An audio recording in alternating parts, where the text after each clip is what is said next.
Hello and welcome to catch it the dugout for fans. काफ़ी time से हम मिले नहीं हैं, पर बीच में तो कुछ हो भी नहीं रहा था, इसलिए हमने कोई वीडियो नहीं किया। पर अब जबकि क्रिकेट कम बैक कर रहा है तो हम भी वापस आ चुके हैं। अगर क्रिकेट कम बैक कर रहा है तो कैच इट भी कम बैक कर रहा है विद कैच इट 2.0। इस दौरान एक चीज़ बड़ी अच्छी हुई, मैं कह सकता हूँ दो चीज़ें बड़ी अच्छी हुई कि हमारे कंटेंट को एक इनडायरेक्ट वैलिडेशन मिला। हमारा पहला एपिसोड था जिसमें विराट कोहली ने उसी सेंटिमेंट्स को इको किया जो हमने हमारे पहले एपिसोड में कवर किए थे, और एक और एपिसोड था जहां पे हमने कवर किया था T20 लीग्स, ग्लोबल लीग्स में इंडियन प्लेयर्स को अलाउ क्यों नहीं किया जा रहा। तो रिसेंटली सुरेश रैना, इरफान पठान और रॉबिन उत्तपा जैसे लोगों ने भी ये अपील की है कि उन्हें अलाउ किया जाना चाहिए, और ये पॉइंट भी हमने हमारे एक एपिसोड में कवर किया था। तो ये सारी चीजें होते ही हमको एक तसल्ली मिलती है कि शायद हम कोई सही राह पे जा रहे हैं, और यही सोच के साथ हम ये सेकंड सीजन, जिस तरह से मैं कहना चाहूंगा कैच इट 2.0 शुरू कर रहे हैं। हम आशा रखते हैं यही तरह से हमको वैलिडेशन और लोगों का प्यार मिलता रहे। सबसे पहला एपिसोड जो हम कर रहे हैं वो है क्रिकेट एंड कोरोना। हम कवर करेंगे बेसिकली इस दौरान क्या क्या हुआ है। शुरुआत करते हैं एकदम शुरू से, जहाँ पे इंग्लैंड श्रीलंका पहुंची हुई थी टेस्ट सीरीज के लिए, और प्रैक्टिस गेम्स चल रहे थे। इंग्लैंड वालों ने शायद से 2 दिन कुछ बैटिंग करके 550 रन ठोक दिए थे, और जैसे ही श्रीलंका की बैटिंग आई, इंग्लैंड के डायरेक्टर ऑफ क्रिकेट ने बोला कि प्लीज वापस आ जाओ, कोरोना बहुत ज्यादा हद से ज्यादा बढ़ गया है और आप मिडवे टूर छोड़ के वापस आ जाओ। तो ये काफी फनी चीज सी लगी, क्योंकि अगर ये हमारा स्कूल का जमाना या बचपन का जमाना होता तो लोग बोलते हैं बैटिंग तो करा के जा। बेचारे 2 दिन तक फील्ड में रहे और उसके बाद से उनकी बैटिंग आई, तब सामने वाली टीम चली गई। पर एक चीज इसमें बहुत इंटरेस्टिंग थी जो हमारे लिए एज क्रिकेट फैंस थी, वो ये था कि बेन फोक्स जब लास्ट टाइम इंग्लैंड श्रीलंका के टूर पे गया था तो बेन फोक्स ने बहुत ही अच्छी पारियां खेली थी, मैच विनिंग पारियां खेली थी, और उसके बाद से उनका टीम में से जगह चला गया था। तो ये एक मौका था बेन फोक्स जैसे क्रिकेटर को अपना जगह बनाने के लिए उस टीम में, क्योंकि उस टीम में पहले से Jos Buttler, Jonny Bairstow, Sam Billings, Ollie Pope जैसे विकेट कीपिंग बैट्समैन आ चुके हैं। तो बेन फोक्स भी एक काफी इंटरेस्टिंग और अच्छे बैट्समैन है जो सब कॉन्टिनेंट कंडीशंस में खेल पाए थे, तो इंटरेस्टिंग रहता, पर ये मौका अफसोस उनके हाथ से चला गया। उसके बाद बेसिकली देखा जाए तो एक के बाद एक सारी सीरीज कैंसिल हो गई, cricket all over the world बंद हो गया। ना ही कि क्रिकेट, वैसे तो सारे ही गेम्स बंद हो गए थे। तो क्रिकेट हर जगह से कैंसिल होने के बाद ऑब्वियसली हमारा फेवरेट IPL टूर्नामेंट भी कैंसिल हुआ। तो इसमें सबसे बड़ा लॉस जो मैं मानता हूँ वो शायद धोनी और AB डिविलियर्स जैसे प्लेयर्स को हुआ, क्योंकि धोनी के लिए ये एक जरिया होने वाला था इंडियन टीम में कमबैक के लिए, जो कि उनसे अब छीन लिया गया और अब कोई नहीं जानता धोनी के साथ आगे क्या होगा। सेम है AB डिविलियर्स का, के बीच में न्यूज आई थी कि उन्होंने अपनी हामी दे दी है साउथ अफ्रीकन टीम में कमबैक करने के लिए, T20 वर्ल्ड कप खेलने के लिए।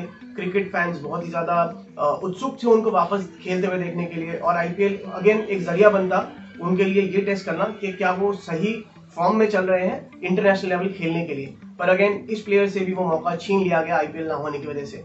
ये दो मैं मानता हूँ सबसे बड़े बंदे हैं जिनको ये लॉस हुआ है IPL ना होने से। उसके अलावा ये एक चीज है, मैं बोल सकता हूँ ऋषभ पंत, क्योंकि इंडियन टीम में ऋषभ पंत का बहुत ज्यादा स्थान रहा है अब तक, और उस पर बहुत ज्यादा कंट्रोवर्सी हुई है। तो ये IPL शायद उनके लिए भी अच्छा रहता, क्योंकि ऋषभ पंत IPL में बहुत अच्छा परफॉर्म करते हैं। तो शायद अगर ये IPL हो जाता तो उनको मौका मिलता वापस अपना खोया हुआ फॉर्म पाने के लिए। और फिर जब सब कुछ कैंसिल हो गया तो आया एक दौर जब कुछ भी नहीं हो रहा था, और एक्चुअली में कुछ भी नहीं हो रहा था। तो जो क्रिकेटिंग वेबसाइट्स हैं वो ये चाहती थी कि उनके वहां वो क्राउड बना रहे, वो फुटबॉल्स बने रहे, तो वो कुछ भी न्यूज बनाना शुरू हो गए। अभी कुछ न्यूज अगर क्रिकेट से नहीं आ रही तो क्रिकेटर्स को खड़े करके बात करवा दिया, वीडियो चैट करवा दिया। एक वीडियो चैट में अगर उन्होंने 4 स्टेटमेंट दिया तो उसे एक एक करके रिलीज कर दिया। कुछ भी कर रहे थे इंश्योर करने के लोगों का एक इंटरेस्ट, और एक लोगों का अगर वेबसाइट है तो विजिट बना रहे पेज पे। तो पहला तो ये, और अगर कुछ भी नहीं मिला तो एंड में एक चीज तो बहुत फेमस है इंडिया में, धोनी की रिटायरमेंट। बच्चे से लेके बूढ़े तक हर एक इंसान को यही चिंता है कि धोनी कब रिटायर होगा।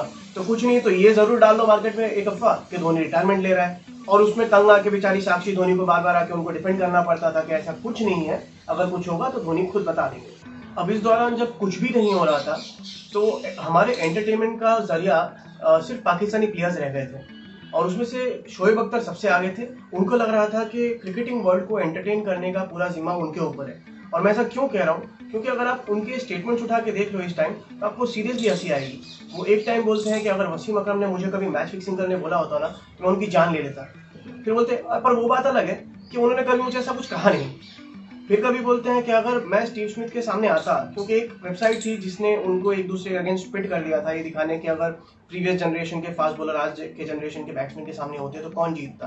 तो शोएब अख्तर उस पर रिस्पॉन्ड करते बोलते मैं होता तो 4 बॉल में आउट कर देता, कि 3 बाउंसर मारता और चौथी बॉल पे उनको आउट कर देता। और फिर अगले स्टेटमेंट में बोलते हैं कि मैं अपने जनरेशन में जब मेरे पाकिस्तान में 7 बॉलर्स थे, उन 7 में मैं सबसे स्लोएस्ट था। तो कभी बोलते हैं कि मैं विराट कोहली का सबसे बड़ा एनिमी रहता। तो वो अंधाधुंध कुछ भी स्टेटमेंट दिए जा रहे थे। बाकी बचे तो इंजमाम उल हक भी कोई उनसे पीछे नहीं थे ज्यादा। इंजमाम उल हक एक दिन उठ के बोलते हैं कि मैं जब 2002 में न्यूजीलैंड के सामने 329 पे नॉट आउट था, मैं चाहता तो उस दिन 400 तक पहुंच जाता। फिर जब किसी ने ऐसा पूछा कि क्या आप हनीफ का रिकॉर्ड तोड़ते हो, उनके पाकिस्तानी कलीग जिनका हाईएस्ट स्कोर 337 का है आज तक, सबसे हाईएस्ट स्कोर पाकिस्तानी इंडिविजुअल, तो वो बोलते नहीं, मैंने कब कहा मुझे इंडिविजुअल स्कोर तोड़ना था, मैं कभी अपने फेलो पाकिस्तानी का हाईएस्ट स्कोर या रिकॉर्ड नहीं तोड़ना चाहूंगा। तो अब मुझे एक बात समझाइए, आप 337 पार किए बिना 400 कैसे पहुंचने वाले थे? ये तो शायद सिर्फ पाकिस्तान ही बता सकता है या इंजमाम उल हक ही समझा सकते हैं। तो अब चलते हैं कुछ और क्रिकेटिंग डेवलपमेंट्स की तरफ जो इस दौरान हुए। शुरुआत करते हैं पाकिस्तान से। तो पाकिस्तान में सबसे पहले तो उमर अकमल को 3 साल के लिए बैन किया गया, क्योंकि उन्होंने एक मैच फिक्सिंग की करप्ट अप्रोच को रिपोर्ट नहीं किया गया और उन्होंने इस चीज को एक्सेप्ट भी किया। एक बहुत ही अच्छा टैलेंट था उमर अकमल, जो कि पाकिस्तानी सिस्टम की वजह से अगेन खो गया। सेकंड आते हैं वहाब रियाज और मोहम्मद आमिर, जिनको पाकिस्तान के सेंट्रल कॉन्ट्रैक्ट लिस्ट में शामिल नहीं किया गया है, और ये काफी सही भी हुआ है, क्योंकि अगर आप वहाब रियाज हो तो आपने प्रॉपर परफॉर्म नहीं किया। आपका क्लेम टू फेम सिर्फ एक ही मैच है वर्ल्ड कप का, जहां पे आप शेन वॉटसन के अगेंस्ट बॉलिंग कर रहे थे। उसके अलावा मुझे नहीं लगता उन्होंने कुछ ज्यादा किया है पिछले 3-4 सालों में। और अगर आप मोहम्मद आमिर हो तो आपको आपके सिस्टम ने 5 साल सपोर्ट किया जब आप मैच फिक्सिंग के लिए बाहर थे, और फिर भी आपको गेम में वापस लाया गया। और अगर आप 27 की एज में रिटायरमेंट ले लोगे टेस्ट क्रिकेट से, क्योंकि आपको पैसा कमाऊ क्रिकेट खेलना है, इफ आई मे से सो, T20 क्रिकेट या ओडीआई क्रिकेट, तो आपने सिस्टम को एक तरह से धोखा ही दिया है। तो ये मेरे हिसाब से लाजमी था। और तीसरा जो डेवलपमेंट है वो ये है कि बाबर आजम को लिमिटेड ओवर्स कैप्टनसी दे दी गई है, जो कि अगेन एक अच्छा कदम है, क्योंकि Babar Azam out and out अभी बेस्ट परफॉर्मर है ऑफ पाकिस्तान, एंड वो एक potential superstar of the world है, एटलीस्ट पाकिस्तान के तो है ही अभी। तो एक तरह से सही टाइम है और सही कदम है उनको कप्तानी देने का, एंड देखना रहा कि अगर वो बराबर से कप्तानी का वो झेल पाते हैं कि नहीं, पर ये एज अ स्टेप काफी अच्छा माना जाएगा। फिर हम आते हैं साउथ अफ्रीका में, जिन्होंने थोड़ा उल्टा किया इससे। उन्होंने क्विंटन डिकॉक को टेस्ट कैप्टनसी देने से मना कर दिया। उनका अगेन पोटेंशियल सुपरस्टार प्लेयर, काफी अच्छा परफॉर्म करता है, बट एक तरह से ये भी अच्छा ही कदम है, क्योंकि साउथ अफ्रीका की limited overs captaincy Quinton de Kock के पास है। तो ग्राहम स्मिथ ने ये पक्का कर दिया है कि एटलीस्ट क्विंटन डिकॉक तो टेस्ट कैप्टन नहीं रहेंगे। तो उनके ऑप्शंस क्या रहेंगे? मे बी डीन एल्गार, जो कंसिस्टेंटली टीम में है, अच्छा परफॉर्म कर रहे हैं। ऑफलेट आखिरी सीरीज शायद अच्छी नहीं गई, पर वो एक काफी अच्छे दारोमदार है। दूसरा कगिसो रबाडा हो सकते हैं, जो यंग है, अग्रेसिव है, शायद टेम्परामेंट सही ना हो, पर कंसिस्टेंट परफॉर्मर है, टीम में आप उन्हें देख सकते हैं रेगुलरली। अगर आप कंसिस्टेंसी की बात करें, ऐसा बंदा जो टीम में अपनी 11 में जगह रेगुलरली बना सकता हो और बना रहा हो, तो ये 2 है। पर अगर आप कैप्टनसी एक्सपीरियंस की बात करें तो एडन मार्करम, आप एडन मार्करम से आगे नहीं देख पाएंगे, क्योंकि वो प्रीवियसली भी कैप्टन कर चुके हैं। तो मेरे ख्याल से ये तीनों के बीच में ये रेस रहेगी। अब आते हैं हम ऑस्ट्रेलिया की तरफ। इस दौरान ऑस्ट्रेलिया ने अपना सेंट्रल कॉन्ट्रैक्ट लिस्ट जारी किया, और इस कॉन्ट्रैक्ट में उस्मान ख्वाजा का नाम नहीं था और मार्कस स्टोइनिस का नाम नहीं था। इसमें मेरा तो मिक्स्ड रिएक्शन है कि उस्मान ख्वाजा को बहुत मौके दिए गए, पर उन्होंने परफॉर्म नहीं किया। वो एक टाइम पे रिकी पॉन्टिंग का रिप्लेसमेंट बन के आए थे ऑस्ट्रेलियन टीम में, तो आप समझ सकते हैं कितना टाइम हो चुका है उनको इंटरनेशनल सीन पे आए हुए, पर उन्होंने कुछ उतना दारोमदार, उतना कुछ परफॉर्मेंस दिया नहीं है। और फिर बात करते हैं मार्कस स्टोइनिस, जो मुझे लगता है उनको कॉन्ट्रैक्ट दिया जाना चाहिए था। मार्कस स्टोइनिस काफी प्रॉमिसिंग ऑलराउंडर है, उनकी बैटिंग उनकी बॉलिंग से ज्यादा बेहतर है मैं कहूंगा, पर काफी अच्छी बैटिंग है। एक तरह से वो टॉप 6 में एज अ बैट्समैन भी खेल सकते थे, तो ये एक उनके लिए बहुत ही बड़ा झटका होगा। और रही स्टीव स्मिथ की बात, तो good news Steve Smith fans के लिए ये है कि अब वो एलिजिबल है कैप्टनसी करने के लिए। जो केप टाउन फियास्को हुआ बॉल टैंपरिंग का, उसके बाद से उन्हें बैन कर दिया गया था कैप्टनसी से for 2 years, but I think वो अब खत्म हो चुका है।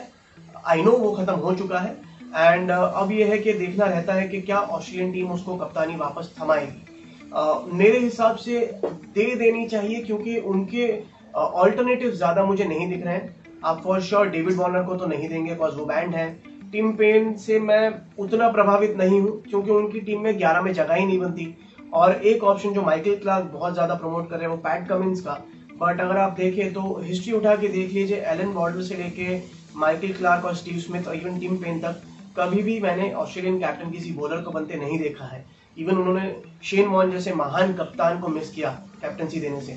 तो आई डाउट कभी कोई बॉलर बन पाएगा, और हाई चांस है कि शायद स्टीव स्मिथ को वापस दे दिया जाए।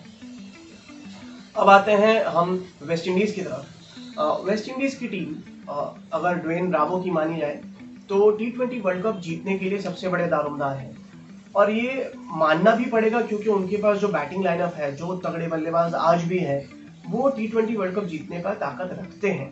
पर यहाँ सवाल ये उठता है कि हमारे सबके चाहते क्रिस गेल का क्या होगा। अगर T20 वर्ल्ड कप नहीं होता है तो क्या ये क्रिस गेल के करियर का अंत होगा?